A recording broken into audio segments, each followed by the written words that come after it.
नाज़रीन अगली स्टोरी की तरफ बढ़ते हैं।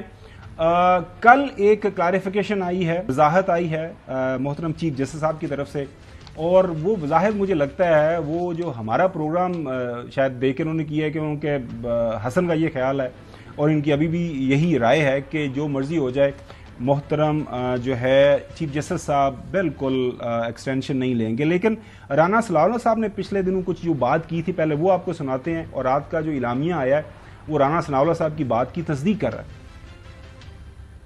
बहुत सारी अभी भी अफवाहें चल रही हैं कि कोई आईनी तरमीम और चीफ जस्टिस को कोई एक्सटेंशन या ये कोई ऐसा कुछ कर रहे हैं।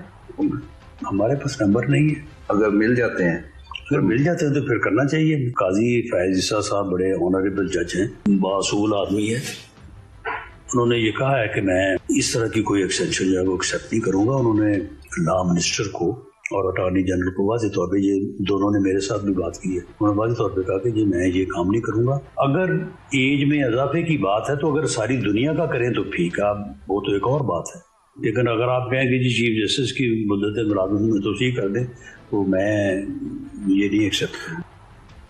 नाज़रीन, रात को clarification doctor Mushtaq secretary to the chief justice साहब उनकी तरफ से एक लंबी चौड़ी क्लैरिफिकेशन आई। एक तो उन्होंने रिग्रेट किया कि जी ऑफ द रेकॉर्ड एक डिस्कशन हुई थी सहाफ़ियों से, उन सहाफ़ियों ने मुझे गलत कोट किया है। क्लैरिफाई ये किया गया है कि मैंने ये कहा जब डिस्कशन हो रही थी कि अगर सिर्फ मुझे एक्सटेंशन या सिर्फ मेरी मुद्दे मुलाजमत में सिर्फ एक बंदे के हवाले से फैसला होता है तो वो मुझे एक्सेप्टेबल नहीं है, बाकी पार्लियामान की जो मर्जी है वो करे।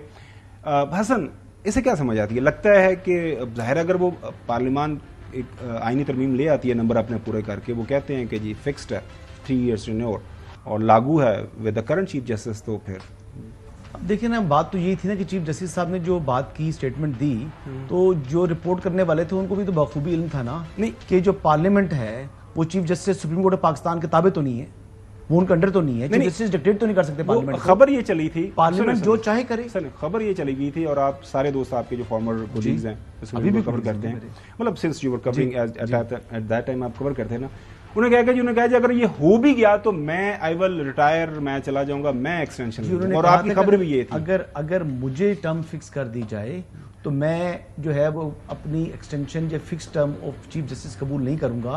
लेकिन अगर पूरे मुल्क की जुडिशरी में रिटायरमेंट एज बढ़ा दी जाती है और अगर आईनी तरमीम हो जाती है तो फिर चीफ जस्टिस आईने पाकिस्तान के ताबे है ना, उससे ऊपर तो नहीं है। तो चीफ जस्टिस पाकिस्तान जो है वो कैन नॉट डिक्टेट पार्लियामेंट की मर्जी है, पार्लियामेंट सुप्रीम है, जो मर्जी चाहे करे। जैसे काजी फैज साहब, आपकी खबर यह है कि वो 23 अक्टूबर को रिटायर हो रहे हैं आज तक। तो ये जी साहब, आप इस खबर के हवाले से आपकी क्या असेसमेंट है?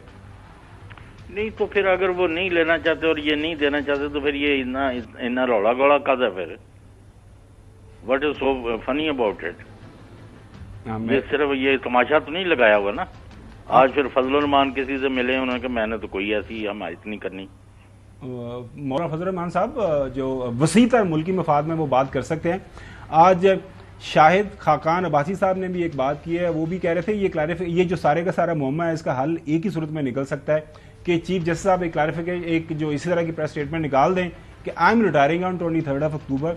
हुकूमत ने जो भी इस्लाहात करनी है, जो भी मामला था आगे बढ़ाने हैं वो बढ़ाए, लेकिन ये मेरे हवाले से नहीं होगा। लेकिन ये जो आ गई है अब रात की क्लैरिफिकेशन, उससे तो हसन की बात ये भी सही है कि सब पे लागू होगी, लेकिन हसन बजिद है कि वो 23 को रिटायर भी हो रहे हैं। नाज़रीन, मैं ये कह रहा हूँ कि नंबर पूरे नहीं है अभी। मैं काफी दिनों से कह रहा हूँ, आप फिर वो बात करते हैं यार नंबर। मैं आपसे सवाल मैंने किया, नंबर पूरे हो गए, तरमीम हो गई। अच्छा, हो गई। अगर तरमीम हो जाती है, तरमीम हो जाती है और तमाम जजेस की टर्म बढ़ जाएगी तो फिर चीफ जस्टिस की टर्म भी बढ़ जाएगी। नहीं तो वो कह देंगे कि मैं नेक्स्ट आपने कहा था कि नेक्स्ट से apply, he will not resign, he will retire.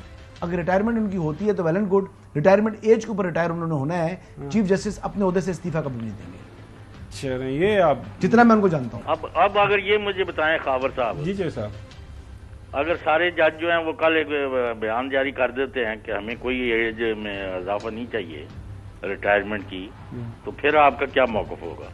जो करना है पार्लियामेंट ने करना है, जजेस की मर्जी थोड़ी है। जो हिसाब पार्लियामेंट आइन बनाता है, कानून बनाता है, कानून में रिटायरमेंट एज का मुतय्यन कर दे।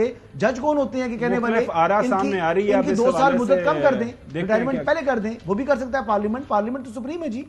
तो ये भी कर सकता है सुप्रीम कोर्ट बंद ही कर दें जब उनके फैसलों पर अमल नहीं कि करना। सुप्रीम कोर्ट के पैरेलल एक नया कोर्ट खड़ा कर सकता है कॉन्स्टिट्यूशनल कोर्ट। चले देखें आने वाले दिनों के अंदर जो कल प्राइम मिनिस्टर साहब ने कहा है कि एक मसवदा तैयार है आईनी तरमीम के हवाले से, उसके अंदर क्या चीजें आएंगी।